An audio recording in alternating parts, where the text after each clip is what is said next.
बड़ी से बड़ी व्हेल तक लाइफ हमारे प्लेनेट पर हर जगह है। लेकिन क्या आपने कभी सोचा है कि ये सब शुरू कहां से हुआ? इतनी कॉम्प्लेक्स और अलग अलग तरह की लाइफ उस यूनिवर्स से कैसे बनी जो कभी बंजर और बेजान था? ये एक बहुत ही बड़ा सवाल है जो सदियों से साइंटिस्ट्स और फिलोसफर्स को परेशान करता आया है। ये एक ऐसा सवाल है जो हमें समय में पीछे ले जाता है। हम अपने ग्रह के शुरुआती दिनों की यात्रा पर निकलते हैं। नॉन लिविंग मैटर से लाइफ की उत्पत्ति के लिए साइंटिस्ट्स जिस टर्म का इस्तेमाल करते हैं वो है अबायोजेनेसिस। ये एक ऐसी प्रक्रिया है जो रहस्य से घिरी हुई है, एक पहेली है जिसके कई टुकड़े गायब हैं। हम जानते हैं कि आज लाइफ नॉन लिविंग मैटर से अचानक से नहीं बन सकती है। हालांकि अरबों साल पहले धरती पर स्थितियां बहुत अलग थीं।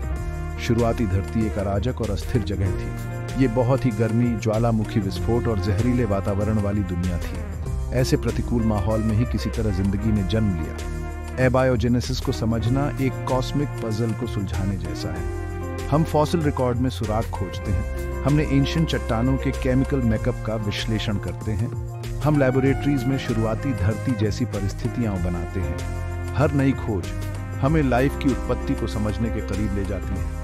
फिर भी पूरी तस्वीर अभी भी हमारी समझ से बहुत दूर है। एबायोजेनेसिस को समझने की कोशिश सिर्फ अतीत को जानने के बारे में नहीं है, इसके फ्यूचर के लिए भी बहुत बड़े मायने हैं। अगर हम यह जान पाएं कि धरती पर जीवन कैसे शुरू हुआ, तो हम यह समझ पाएंगे कि ब्रह्मांड में कहीं और जीवन के अस्तित्व के लिए किन परिस्थितियों की जरूरत है।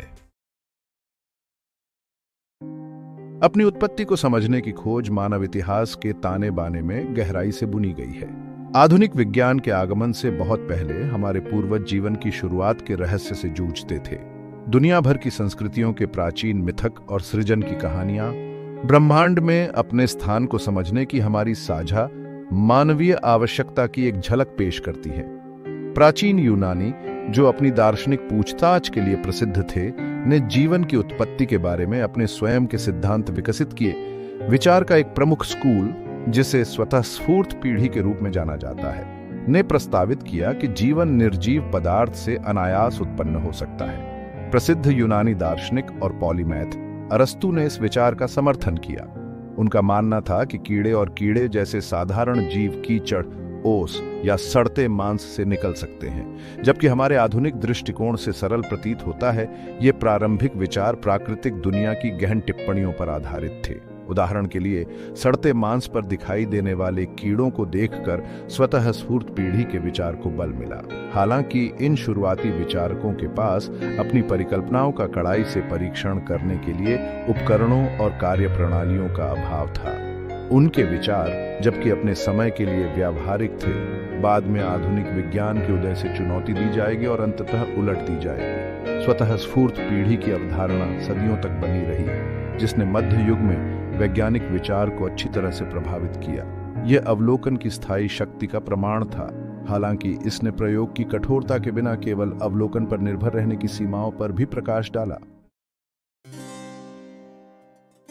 मध्य युग, जिसे अक्सर यूरोप में बौद्धिक अंधकार की अवधि के रूप में जाना जाता है, ने अरब दुनिया के माध्यम से प्राचीन ग्रीक ज्ञान के संरक्षण और प्रसारण को देखा। इस्लामी विद्वानों ने गणित, खगोल विज्ञान और चिकित्सा में महत्वपूर्ण प्रगति की, जिससे वैज्ञानिक जांच की लौ जीवित रही। हालांकि जब जीवन की उत्पत्ति के प्रश्न की बात आई, तो प्रचलित विश्व दृष्टि धार्मिक हठधर्मिता के साथ गहराई से जुड़ी रही। एक दिव्य निर्माता का विचार, जैसा कि प्रमुख अब्राहमिक धर्मों द्वारा प्रतिपादित किया गया था, बोलबाला था। सृजन का बाइबल विवरण दुनिया में जीवन की सांस लेने वाले एक अलौकिक प्राणी पर जोर देने के साथ जीवन के अस्तित्व के लिए एक आरामदायक और व्यापक रूप से स्वीकृत स्पष्टीकरण प्रदान करता है। इस अवधि के दौरान स्थापित सिद्धांतों को चुनौतियों का अक्सर प्रतिरोध का सामना करना पड़ा। इसकी नींव पर सवाल उठाने के बजाय ज्ञान के मौजूदा क्रम को बनाए रखने पर जोर दिया गया। स्वतः स्फूर्त पीढ़ी की अवधारणा हालांकि तेजी से चुनौती दी गई, पृष्ठभूमि में घूमती रही। अक्सर कीड़े और कृंतकों जैसे जीवों की उपस्थिति को समझाने के लिए इसका आह्वान किया जाता था। यह पुनर्जागरण तक नहीं था। शास्त्रीय शिक्षा में नए सिरे से रुचि की अवधि और वैज्ञानिक जांच में वृद्धि की स्वतः स्फूर्त पीढ़ी के बारे में संदेह के बीच जड़ लेने लगे। अवलोकन प्रयोग और लंबे समय से चली आ रही मान्यताओं को चुनौती देने की इच्छा से प्रेरित होकर जीवन की उत्पत्ति की हमारी समझ में क्रांति का मंच तैयार किया गया था। पुनर्जागरण ने यूरोपीय बौद्धिक इतिहास में एक महत्वपूर्ण मोड़ को चिह्नित किया। जांच और अन्वेषण की भावना के साथ मिलकर शास्त्रीय शिक्षा में नए सिरे से रुचि ने अभूतपूर्व वैज्ञानिक उन्नति के युग की शुरुआत की। इस अवधि में प्राचीन अधिकारियों और धार्मिक हठधर्मिता पर निर्भरता से प्राकृतिक दुनिया को समझने के लिए अधिक अनुभवजन्य दृष्टिकोण की ओर एक क्रमिक बदलाव देखा गया। स्वतःस्फूर्त पीढ़ी में लंबे समय से चली आ रही मान्यता को चुनौती देने वाले अग्रदूतों में से एक फ्रांसेस्को रेडी थे, जो एक इतालवी चिकित्सक और प्रकृतिवादी थे। 1668 में रेडी ने कई सरल प्रयोग किए जो इस प्राचीन विचार के निधन के लिए आधार तैयार करेंगे। उनके प्रयोग हालांकि डिजाइन में सरल थे, उनके निहितार्थ में क्रांतिकारी थे। रेडी के प्रयोग में मांस को कई जार में रखना शामिल था। कुछ को सील कर दिया गया था, कुछ को धुंध से ढक दिया गया था और अन्य को खुला छोड़ दिया गया था। उन्होंने देखा कि मैगॉट केवल खुले जार में मांस पर दिखाई देते थे, जहां मक्खियां अपने अंडे दे सकती थीं। धुंध से ढके जार हवा को प्रसारित करने की अनुमति देते हुए मक्खियों को मांस तक पहुंचने से रोकते थे और इस प्रकार कोई मैगॉट दिखाई नहीं देता था। यह सरल लेकिन सुंदर प्रयोग ने प्रदर्शित किया कि मैगॉट स्वयं मांस से अनायास उत्पन्न नहीं हुए थे, बल्कि मक्खियों की संतान थे। रेडी के काम, हालांकि कुछ तिमाहियों से प्रतिरोध का सामना करना पड़ा, ने प्राकृतिक दुनिया को समझने के लिए अधिक वैज्ञानिक और साक्ष्य आधारित दृष्टिकोण की दिशा में एक महत्वपूर्ण कदम उठाया। उनके प्रयोगों ने जीवन की उत्पत्ति और प्रजनन के तंत्र में आगे की जांच का मार्ग प्रशस्त किया। अंततः एक व्यवहार्य वैज्ञानिक सिद्धांत के रूप में स्वतःस्फूर्त पीढ़ी की पूर्ण अस्वीकृति हुई। सेक्शन 5, पास्टुर का रहस्योद्घाटन। 19वीं शताब्दी ने वैज्ञानिक खोजों का एक स्वर्णिम युग देखा। भौतिकी, रसायन विज्ञान और जीव विज्ञान में सफलताओं ने प्राकृतिक दुनिया की हमारी समझ को बदल दिया। जीव विज्ञान के क्षेत्र में एक नाम एक विशाल व्यक्ति के रूप में सामने आता है, लुई पाश्चर। पाश्चर एक फ्रांसीसी रसायनज और सूक्ष्म जीव विज्ञानी, रोगाणु सिद्धांत और टीकाकरण पर अपने अभूतपूर्व कार्य के लिए जाने जाते हैं। हालांकि जीवन की उत्पत्ति के बारे में हमारी समझ में उनका योगदान उतना ही गहरा है। रेडी और अन्य पूर्ववर्तियों के काम पर निर्माण करते हुए पाश्चर ने स्वतःस्फूर्त पीढ़ी के सिद्धांत को अंतिम झटका दिया। दृढ़ता से जैव जनन को जीवन की उत्पत्ति के लिए एकमात्र वैज्ञानिक रूप से मान्य स्पष्टीकरण के रूप में स्थापित किया।